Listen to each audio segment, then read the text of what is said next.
بات چل رہی تھی جیل سے متعلق کہ جی قرآن کریم سے جیل کا ثبوت ہے، رسول اکرم علیہ الصلاۃ والسلام سے بھی جیل کا ثبوت ہے۔ جیل کا حاصل ہے اپنوں سے الگ کر دینا۔ جن لوگوں کے بسا اوقات آدمی لوگوں کے درمیان ہوتا ہے لیکن پھر بھی اکیلا ہوتا ہے، یہ آدمی کی انتہائی تکلیف دہ صورتحال ہوتی ہے کہ وہ لوگوں کے درمیان ہے اور پھر بھی اکیلا ہے، اجنبی ہے۔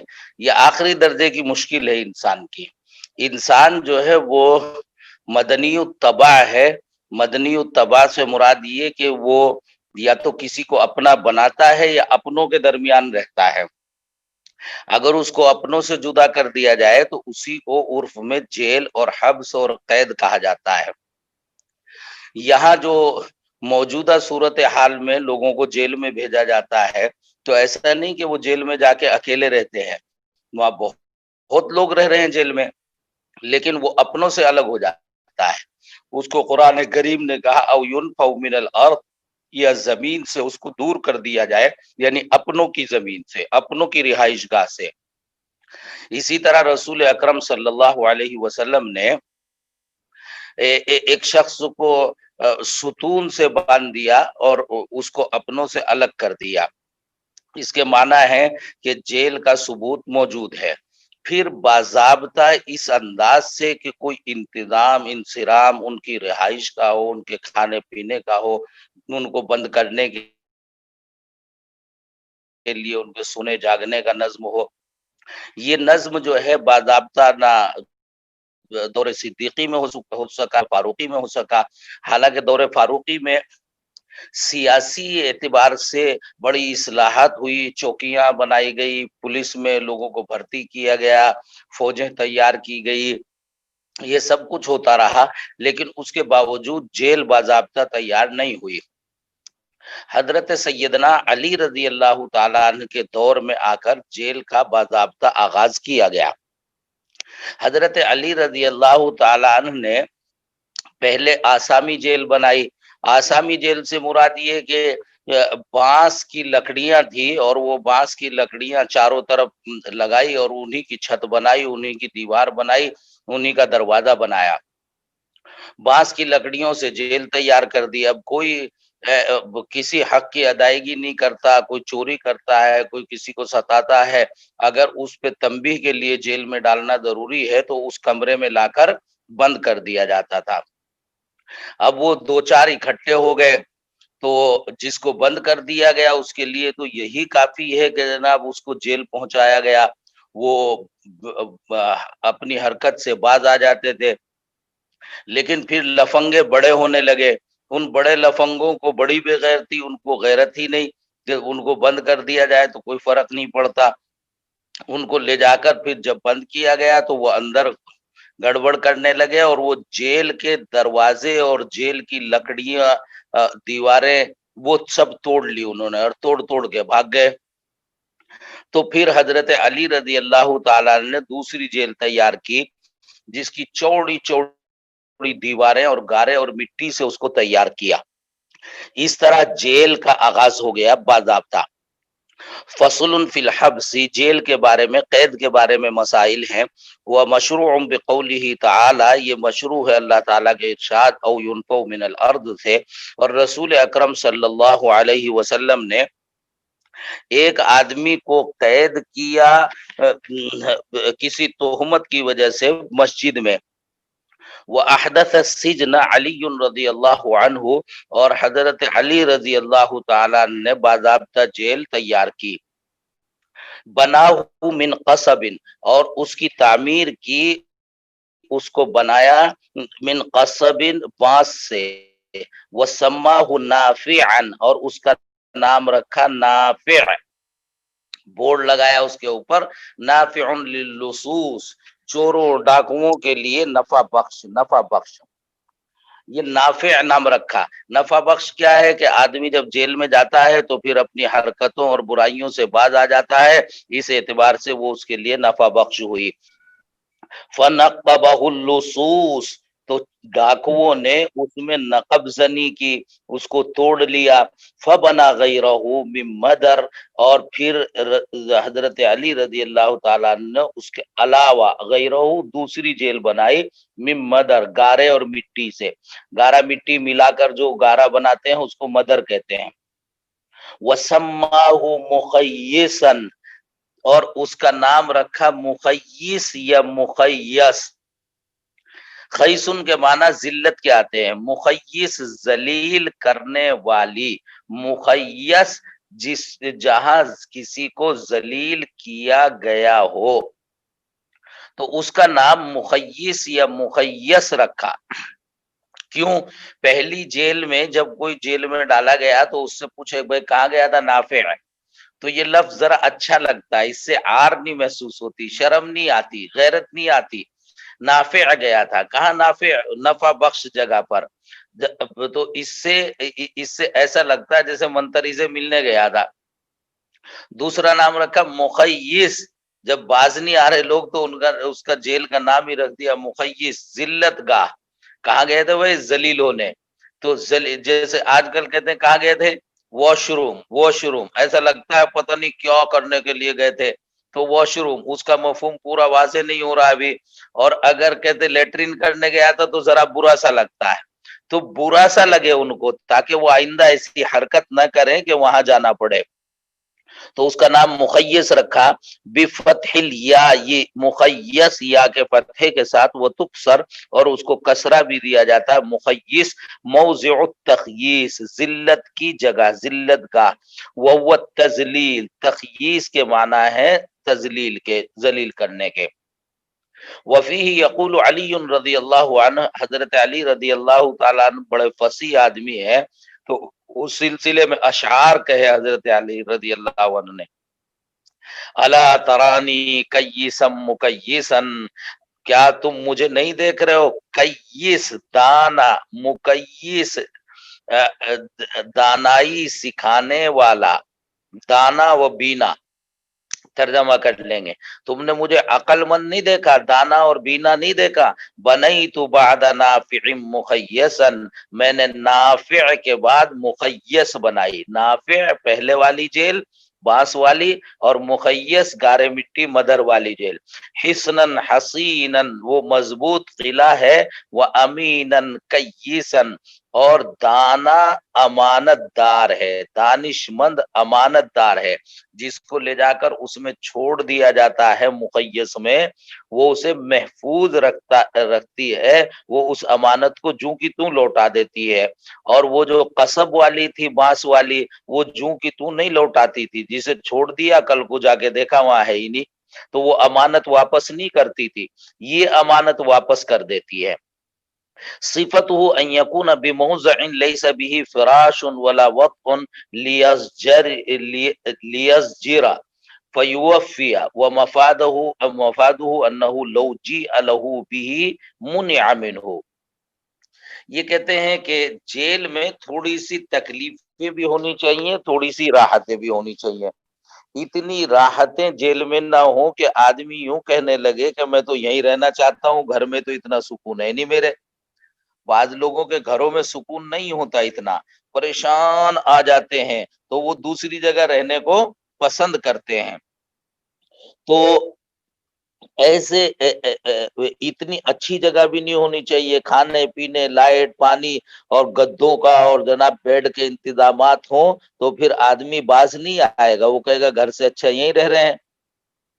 تو وہاں گدے نہیں ہونے چاہیے۔ صفتہ ان یکون بموضع، صفت اس کی یہ ہے، کیسی ہونی چاہیے؟ صفت سے مراد ہے کہ ایسی جگہ ہو لیس بہ فراشن، کہ جہاں بستر نہ ہو، ولا وطن کوئی گدا نہ ہو، لیس جرا تاکہ وہ تنگ آئے، پریشان آئے، فیوفیا اور حق کی ادائیگی کرے، جس حق کے لیے اس کو قید کیا گیا تاکہ وہاں پریشان آ کر حق کی ادائیگی کر دے۔ وہ مفادہ، اس سے یہ پتہ چلا انہو لو جی الہو بھی، اگر اس کے ساتھ اس کو لایا جائے، یعنی جیل کی طرف سے تو فراش اور وطا بستر گدوں کا انتظام ہوگا نہیں، لیکن اگر وہ گھر سے لے کر آئے، اپنے گھر سے، لو جی الہو بھی، تو منع منہ، اس کو اس سے روک دیا جائے گا۔ کیوں؟ اس لیے کہ گھر سے لے آئے گا، پھر اس کو وہاں آرام مل جائے گا، تو لیس جرا نہیں ہوگا، یعنی وہ تنگ نہیں آئے گا، وہاں اس کو آرام مل جائے گا۔ یہ ہر زمانے ہر علاقے کے اعتبار سے الگ الگ صورت ہے، کون آدمی اور کس زمانے کا آدمی کس صورت سے تنگ آتا ہے۔ بعض آدمی اس سے تنگ آئے گا کہ جناب اسے نیچے ہی لیٹنے کے لیے دیا جائے، بستر اور گدا نہ دیا جائے، لیکن آج کے وقت میں اگر سردی کے لیے لحاف نہ دیا جائے تو وہ مر جائے گا، اس لیے مرنے بھی نہیں دینا، اتنا انتظام کرنا بھی ہے۔ ولا يمكن احد ان يدخل عليه للاستئناس الا اقاربه وجيرانه لاحتياجه للمشاورة۔ یہ کہتے ہیں گھر والے ملنے کے لیے آئے ہیں، ملائی پہ آتے رہے جیل میں، تو ملائی پہ روزانہ آگے بیوی بچے، اور روزانہ جو ہے دو چار گھنٹے وہیں رہے اس کے ساتھ، تو وہ تو ایسا لگے گا جیسے کام پہ گیا ہو، اس لیے گھر والوں کو اس کے پاس نہ آنے دیا جائے۔ ہاں، جس کو جیل میں ڈالا گیا ہو سکتا ہے وہی حق پر ہو، اور ہو سکتا ہے وہ ناحق ہو، تو مشورہ کرے گا، وکیل طے کرے گا، مقدمہ لڑنے کے لیے گھر والوں سے بات چیت کرے گا، تو تھوڑی بہت دیر کے لیے کبھی کبھی بات چیت کرنی ہو، آپس میں مشورہ کرنا ہو، حق کی ادائیگی کرنی ہے، کہاں سے پیسے لینے، کس طرح دینے، تو یہ تو گھر والے ہی کریں گے، تو تھوڑے بہت وقت کے لیے آنے کی اجازت دی جائے گی۔ ولا یمکن احد، اور کسی کو قدرت نہیں دی جائے گی، ان يدخل علیہ، کہ وہ اس کے پاس آئے، للاستئناس، انس کے لیے پیار محبت سے رہنے کے لیے، مگر اس کے رشتہ دار اور اس کے پڑوسی۔ کیوں رشتہ داروں اور پڑوسیوں کو کبھی کبھی آنے کی کیوں اجازت ہے؟ لاحتیاجہ للمشاورۃ، اس لیے کہ اس کو ان سے مشورے کی ضرورت ہے۔ اس کو تو جیل میں ڈال دیا، تو حق کی ادائیگی کون کرے گا؟ وہ یہ حق کے لیے لڑائی کون کرے گا؟ مقدمے کی پیروی کون کرے گا؟ اس کے لیے ان سے مشورے کی ضرورت ہے۔ ولا يمكثون عنده طویلا، لیکن وہ اس کے پاس زیادہ وقت کے لیے نہ رکیں۔ ومفاده ان زوجته لا تحبس معه لو هي الحابسة له، کسی کی بیوی نے اپنے شوہر پہ مقدمہ کر دیا، شوہر کو جیل میں ڈال دیا، اب وہ بیوی بھی آ کے اسی کے ساتھ رہ رہی، تو جیل کاہیں کی رہی؟ اس لیے بیوی کو، اگر بیوی خود بھی محبوسہ بھی ہو، یہ تو حابسہ ہے، اگر دونوں کسی معاملے میں گرفتار ہو جائیں، دونوں ہی نے گڑبڑ کی، دونوں کو جیل میں ڈال دیا، تو دونوں کو ایک ساتھ نہیں رکھا جائے گا، الگ الگ کر دیا جائے گا۔ اس لیے کہ جیل نام ہی ہے اپنوں سے الگ کر دینے کا، اور بیوی الگ دے دی تو ایسا ہوگا کہ کہیں ہوٹل میں گھومنے کے لیے گئے ہوئے، گھر والوں سے الگ ہو کے اور ہوٹل کا کمرہ لے کے وہاں پڑے ہوئے، تو وہ باز نہیں آئیں گے۔ وہ مفادہ، اس کا حاصل یہ کہ اس کی بیوی اس کو اس کے ساتھ قید نہیں کیا جائے گا اگر وہی اس کو جیل میں ڈلوانے والی ہو۔ وہ ظاہر وفی الملتقى، اور ملتقا کے اندر لکھا ہے مکن من وطء جاریتہ لو فیہ خلوۃ، باندی سے وطی پر قدرت دی جائے گی اگر وہاں جیل میں اس کا نظم ہو، خلوت مل سکتی ہو۔ یہ اس صورت میں ہے جب توقان کی صورت ہو، ورنہ تو اس سے بھی اس کو روک دیا جائے گا۔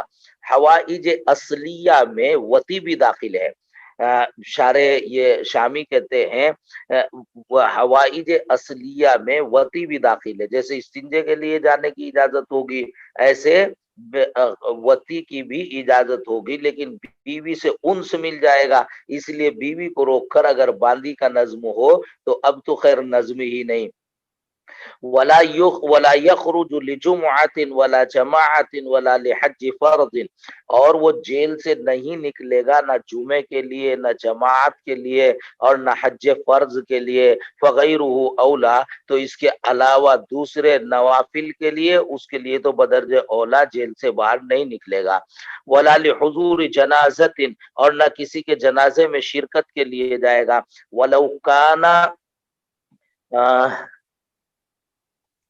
بھی کفیل، کفیل دے کر بھی نہیں جائے، کفیل دے کر جانے کی صورت یہ ہے کہ چور تو جا رہا ہے لیکن بھاگ نہ جائے اور پھر واپس نہ آئے، ایسی شکل نہ ہو جائے، اس لیے اس چور کو کہا جائے گا کہ ایک اپنا کفیل بن نفس دے دے۔ کفیل بن نفس سے مراد کہ وہ کفیل اس بات کی کفالت اور ضمانت قبول کرتا ہے کہ اگر یہ کہیں بھاگ گیا تو اس کو لا کر اب جیل میں یا عدالت میں حاضر کرنا میری ذمہ داری ہے۔ ایسا کفیل اگر ہو تب بھی اس کو جانے کی اجازت نہیں ہوگی، اور بغیر کفیل کے بدرجہ اولا اجازت نہیں ہوگی۔ اس کو کہتا ہے ولو کان بھی کفیل، چاہے کفیل دے کر ہی جائے، جب بھی جمعہ جماعت وغیرہ کے لیے نہیں جانے دیا جائے گا۔ وفی الخلاصۃ یخرج بکفیل لجنازۃ اصولہ وفروعہ لا غیرہم، ہاں اگر ماں مر جائے، ابا مر جائے، تو ایسی صورت میں اصول اور فروع کے جنازے میں جانے کی اجازت ہوگی کفیل دے کر، تاکہ وہ اگر وہ بھاگ جائے تو اس کو پکڑ کر لا کر پیش کرنے کی ضمانت کوئی قبول کرے۔ ان کے علاوہ کے جنازے کے لیے نہیں جانے دیا جائے گا۔ اصول اور فروع کے جنازے میں آج بھی جیل میں سے لے کے جاتے ہیں، اب کفیل کی ضرورت نہیں ہوتی، کفیل کے قبضے میں کفیل ملتا بھی نہیں، اس لیے کہ یہ ڈاکو ہے، بھاگ گیا تو ہم کہاں سے لائیں گے، کوئی ذمہ داری قبول نہیں کرتا، تو پولیس والے ہتھ کڑی لگا کے خود لے کے جاتے ہیں۔ وعلیہ الفتویٰ، اسی پر فتویٰ ہے۔ ولو مرض مرضا، اگر کوئی بیمار ہو جائے تو جیل میں ایک ڈاکٹر بیٹھتے ہیں، اب بھی جیل میں جو ہے ایک ہاسپٹل ہوتا ہے، تو چھوٹے موٹے امراض کا علاج تو وہیں کیا جائے گا، لیکن اگر کوئی بڑا مرض ہو جائے جس کے علاج کا وہاں نظم نہ ہو تو اس علاج کے لیے کفیل دے کر جا سکتا ہے۔ ولو مریض مرضن، اگر کوئی ایسا مرض ہو جائے اغناہ، جس نے اس کو انتہائی کمزور کر دیا، ہمارے یہاں کہتے ہیں جس نے اس کی کمر توڑ دی، ولم یجد من یخدمہ، اور کوئی ایسا نہیں جو اس کا علاج معالجہ وہاں کرے، یخرج بکفیل، تو کفیل دے کر نکلے گا، والا لا، ورنہ تو کفیل دے کر بھی نہیں جائے گا، بھی یفتہ، ولا یخرج لمعالجۃ وکسب، اور اب ہلکے پھلکے علاج کے لیے اس کے لیے جیل سے باہر نہیں جانے دیا جائے گا۔ نزلہ ہو جی علاج کرانے جا رہے، کہاں جا رہے، پنتھ میں جا رہے، تو ایسے وہاں علاج کرانے کے آل انڈیا نہیں بھیجا جائے گا، اس کو نزلے کے لیے یہیں پڑا رہے، وہ کسب، کمانے کے لیے نہیں جانے دیا جائے گا، اور کماتا رہے گا، روز آ کے یہاں سو جائے گا تو ایسا رہے گا جیسے کہیں باہر گیا وہ اور اپنا کمانے کے لیے روز دن میں کماتا ہے، رات کو یہاں لیٹ جاتا ہے۔ قیل ولا یتکسب فیہ، اور کہا گیا کہ وہاں جیل میں بھی نہیں کمانے دیا جائے گا۔ گھر والے جب ملاقات کے لیے آتے ہیں سوت لا کے دے دیتے ہیں، ٹوپیاں بنتا رہتا ہے، پھر جتنی بنی جاتی ہیں وہ لے جاتے ہیں، اب دوسرا سوت لا کے دے دیتے ہیں، پتہ چلا کاروبار چل رہا ہے تو یہ باز نہیں آئے گا، تو وہاں کمانے نہیں دیا جائے گا۔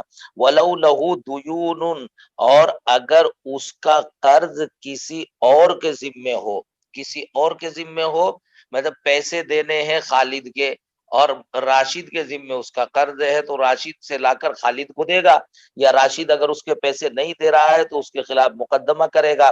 وَلَوْ لَهُ دُيُونٌ، اور اگر اس کے قرضے کچھ دوسرے لوگوں پر ہوں، خرج لِيُخَاصِمَ، تو اس سے مخاصمت کے لیے جیل سے نکلے گا، ثم یحبس، پھر اس کو قید کر لیا جائے گا، خانیہ۔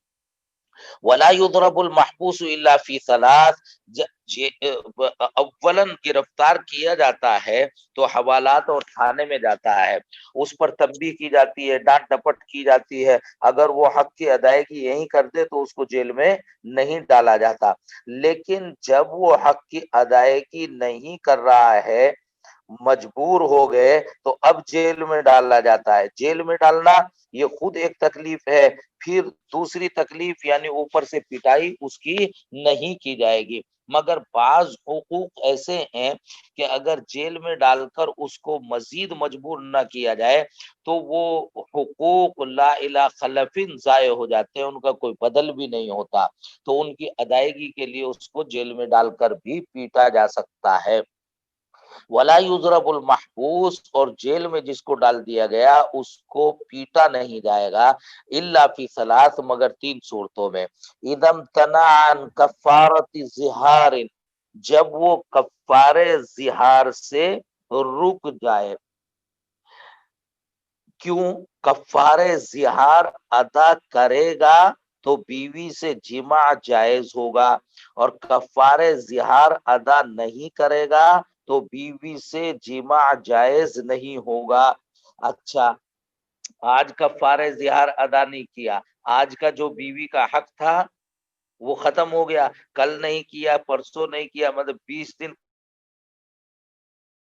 کفارہ زیار ادا نہیں کیا تو 20 دن تک جو بیوی کا حق تھا، حق جماع، وہ 20 دن میں اگر اس کو 4 مرتبہ بھی جماع کرنا تھا تو یہ 4 مرتبہ کا جو بیوی کا حق تھا وہ ساقط ہو گیا، ختم ہو گیا. اب جو 20 دن کے بعد جماع کرے گا وہ آئندہ زمانے کے حقوق ہوں گے، ماضی کے حقوق وہ ادا نہیں کر پائے گا اور ان کا کوئی بدل بھی نہیں ہے. تو تاخیر سے بیوی کا حق جماع ساقط ہو جائے گا. اس وجہ سے اس کو مجبور کیا جائے گا کفارہ زہار کی ادائیگی پر، اور پٹائی کی ضرورت ہو تو کی جائے گی. والانفاق علی قریبہ، اور رشتہ داروں جن کا اس کے اوپر کیا کھانے پینے کا خرچہ ہے، نان و نفقہ ہے، اگر ان پر ان کا نان و نفقہ ادا نہیں کرتا، اس کی وجہ سے جیل میں ڈالا گیا تو بھی اس کی پٹائی کی ضرورت ہو، پٹائی کی جا سکتی ہے. کیوں؟ اس لیے کہ 3 دن کا بیوی کا، ماں کا، بہن کا کسی کا حق ادا نہیں کیا تو وہ لا الہ خلفن ساقط ہو جائے گا. 3 دن روٹی نہیں کھائی تھی بیوی نے، آج سے روٹی دینی شروع کی تو 3 دن پہلی تھوڑے کھائے گی وہ 6 دن کی ایک ساتھ. والقسم بین نسائہ، اور ایسے ہی عورتوں کے درمیان برابری کرنے پر. کئی بیویاں ہیں لیکن ایک کا حق ادا نہیں کرتا تو اس کو اگر اس وجہ سے جیل میں ڈالا گیا تو اس کی پٹائی بھی کی جائے گی. کیوں؟ اس لیے کہ جس بیوی کے باری تھی اس بیوی کا حق اس روز ساقط ہو رہا ہے تاکہ وہ مجبور ہو کر جلدی سے باری متعین کرے بعد واضح. لیکن یہ تمام پٹائیاں اور جیل میں ڈالنا یہ سب کچھ کب ہوگا؟ جب اس کو نصیحت کر دی جائے. بعض لوگ ایسے ہیں خالی نصیحت سے باز آ جاتے ہیں. نصیحت، سمجھانا یا ڈانٹنا ڈپٹنا دھمکانا، 1-2 تھپڑ لگا دینا، سب وعظ میں آتا ہے. والضابط ما يفوت بالتاخير لا الى خلف، اور ضابطہ یہ ہے کہ ان تمام صورتوں میں جیل میں پٹائی ہو سکتی ہے جو تاخیر سے فوت ہو جاتے ہوں، لا الہ خلف، اور ان کا کوئی بدل بھی نہ ہو، کوئی تلافی کی شکل بھی نہ ہو. ویزاد ما فی الوہبانیہ، 3 شکلیں یہ بیان کی. چوتھی شکل ایک اور بیان کر رہے ہیں کہ جیل میں پٹائی کی ایک چوتھی شکل اور ہے. وَإِن فَرَّ يُضْرَبُ دُونَ قَيْدٍ تَأَدُّبًا وَتَطْيِينُ بَابِ الْحَبْسِ فِي الْعَنَةِ يُذْكَرُ. چوتھی صورت تو یہ بیان کر رہے ہیں کہ جناب اگر کوئی جیل سے بھاگ جاتا ہے، دروازہ توڑتا ہے، جب استنجے پیشاب وغیرہ کے لیے نکلتا ہے، جب بھاگ جاتا ہے تو اس کو 1-2 مرتبہ سمجھائے، نہیں مانتا تو پھر پٹائی بھی کی جائے گی. تو چوتھی صورت ہے جیل سے بھاگنے پر پٹائی کا ہونا.